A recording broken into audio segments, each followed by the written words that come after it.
Welcome back to the south of India. Since my last video, I've come from the Malabar coast on India's west side to the Bay of Bengal on the eastern coastline and to the former French colonial city of Pondicherry. To get here, I flew to the city of Chennai and took a car for hire for the 150-kilometer, 3-hour road trip south from Chennai's airport. The traffic was heavy, and the drivers, including my own, have a tendency to dart, weave, and tailgate with abandon. So let's put it this way, there wasn't a dull moment getting here. Pondicherry is colorful and vibrant with reminders everywhere of a bygone era under the French. And it's a great place to experience the distinctive Tamil culture of this part of India. This is the state of Tamil Nadu, which literally means land of the Tamils. And of course, Tamil is the dominant ethnicity and language here. In 2006, the city's name was officially changed to Puducherry, which in Tamil means new town. It was part of a wave of name changes in India to do away with colonial era place names. But many locals still call it Pondicherry, or even Pondi for short. So I'll do the same.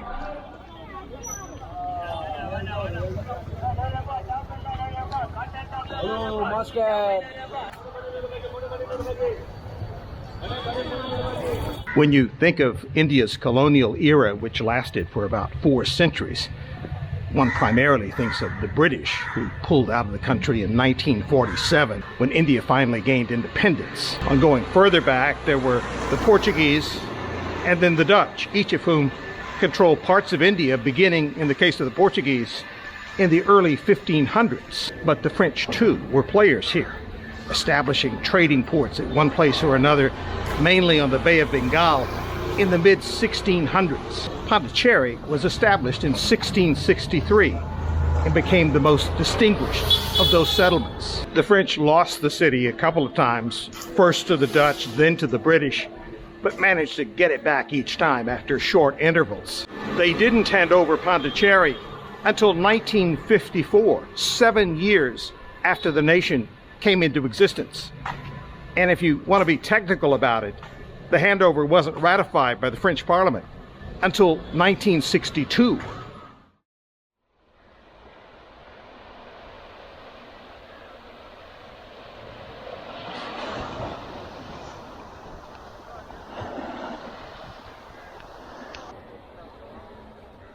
Although people refer to where I'm walking as the beachfront, it's really a misnomer to call Pondicherry's interface with the ocean a beach. That's because there is no beach here.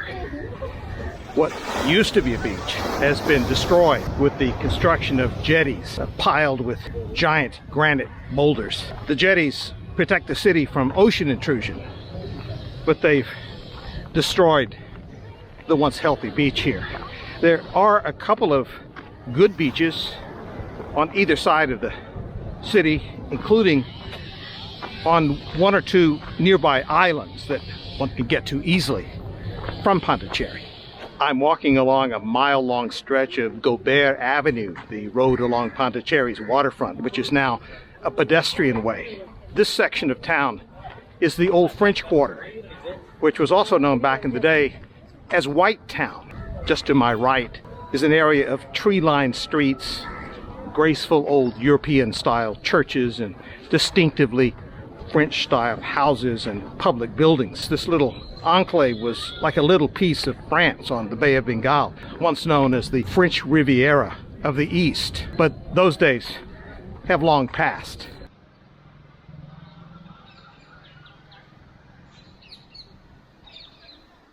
Even here on the waterfront that once thrived, there's a real sense of faded glory. Many of the storefronts are not in use.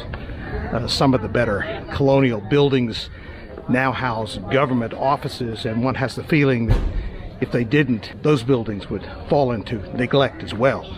There are little clusters of bars, cafes, and coffee shops, including even a Starbucks here and there, but nothing like a real entertainment district. Yet, oddly, that's part of the charm of the French Quarter here. It's faded but fascinating, having the appearance of being stuck in time from when the French left in the 1950s. Pondicherry evolved as a city laid out on the French plan with a fortress in the middle, Fort Louis, surrounded by both French-style and native Tamil houses. The fort was destroyed by the British during their brief takeover here in the late 1700s, but it was once surrounded by a moat, which is now gone, with a canal, which is now full of sewage on one side, and the ocean front on the other.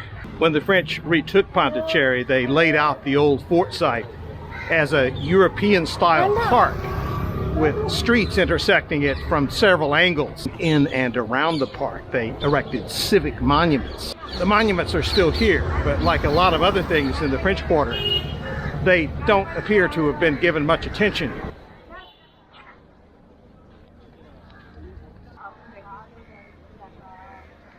This is a French war memorial erected in the 1930s to honor soldiers from French India who died in World War I. The French decided in 1915 they needed to augment their army with recruits from their Asian possessions. Pondicherry offered 800 men, 500 who saw combat, of whom 75 died. You almost have to hunt for this memorial to find it. These days it's not only shrouded by trees, but entry to the memorial itself is closed. And as you may be able to tell, the water feature in front of it has dried up.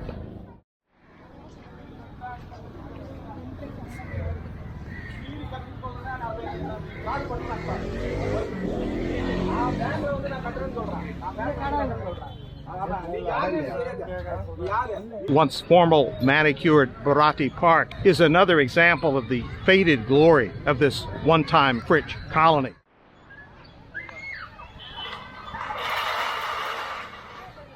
It's now mostly used as a children's playground in a city that's short on open space.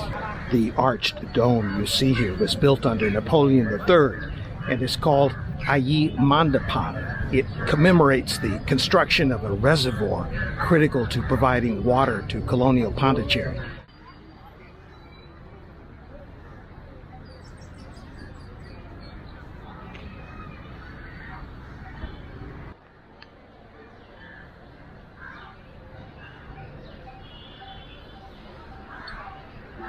Well, as you see, there's a small statue of a woman in the center of this dome. That woman is Ayi, referred to in the monument's name. Ayi was a 19th century prostitute with an upper-class clientele. She is said to have offered the destruction of her own home to the reservoir's cause. Little noticed or not, her legacy lives on here.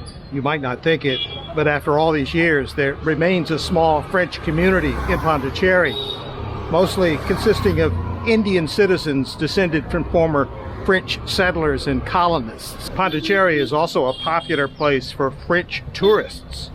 In my pleasant guest house, La Maison Rava, a number of guests are French, and the staff speaks French, along with Tamil and English. Several French institutions also remain. France has a consulate here. The French Institute of Pondicherry, under the joint supervision of 2 French government ministries, conducts research here. And there's a chapter of Alliance Française, which promotes French language and culture around the world.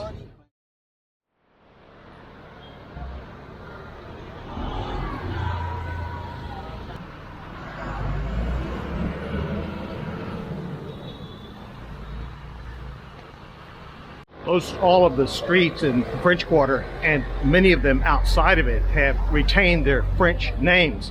I'm on Rue du Moi, a block from the ocean front. Most of the finer historic French buildings here are from the 18th and 19th century, and I'm approaching one of them that I want to show you. This is Our Lady of Angels Roman Catholic Church. It's still very much an active church, and the only church in town that offers Mass in 3 languages, French, Tamil, and English.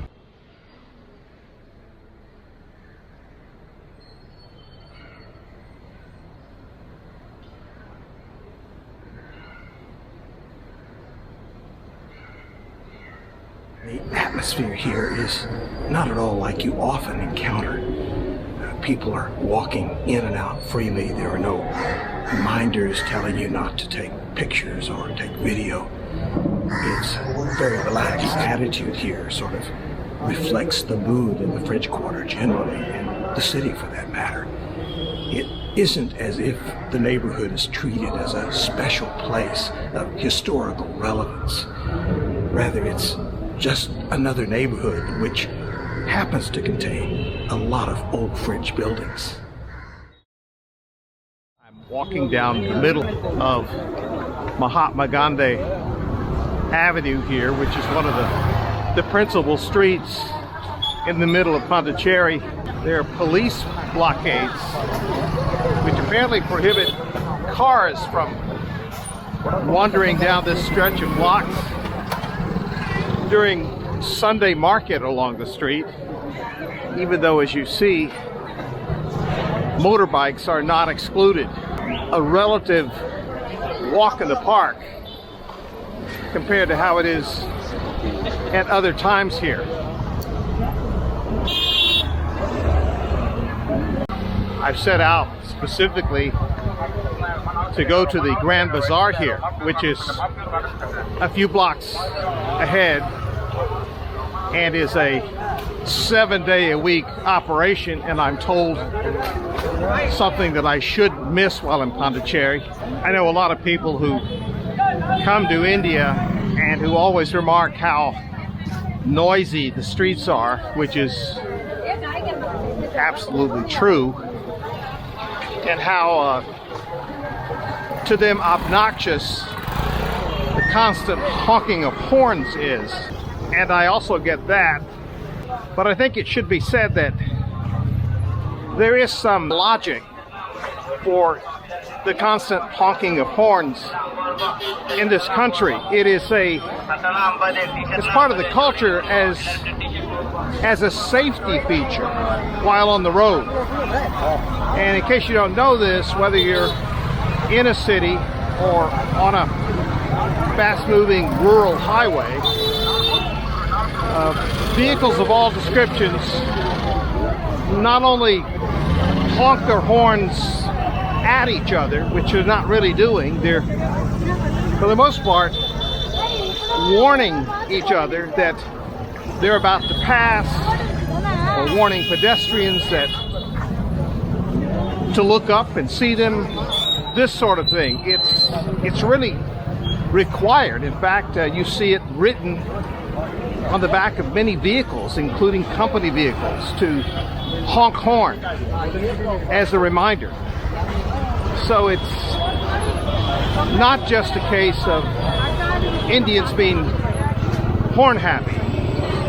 Maybe some of them are, but there is some rational reason for it.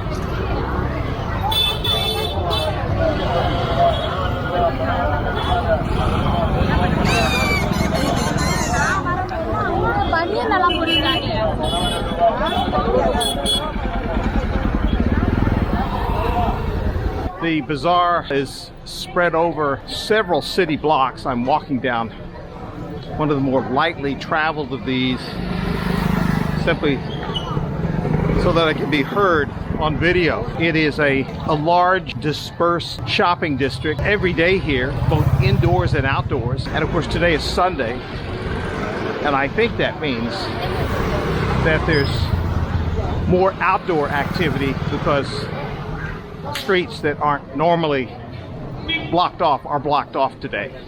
Just randomly stepped into one of the indoor spaces. It happens to be tons of fruit. That's all I see at the moment.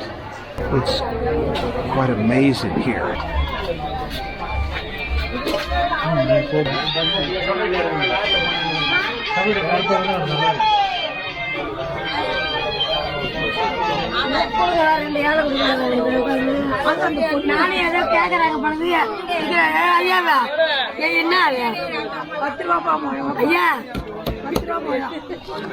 Very nice.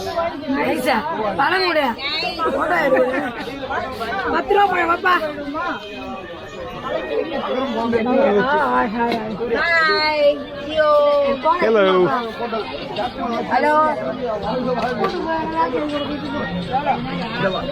Well, there's a lot of activity in here, and my intent is not to stay very long, but I did want to divert and see this. Sometimes you walk around Pondicherry, as I've done, and you wonder sort of where are the supermarkets? And of course the answer, hello, and of course the answer is there aren't that many. There are general stores and small stores, but when it comes to basic foodstuffs, this is where people come.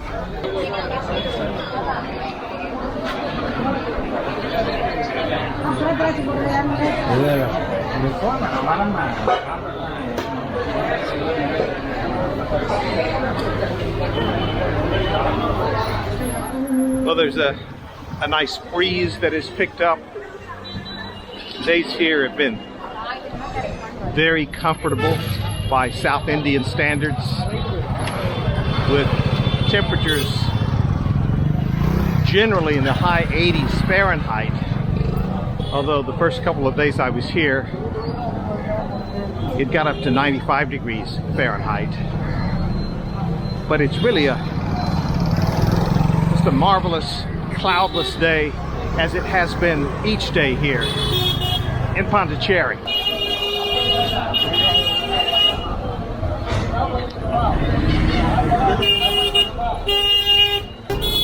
Very pleasant, even with the car horns.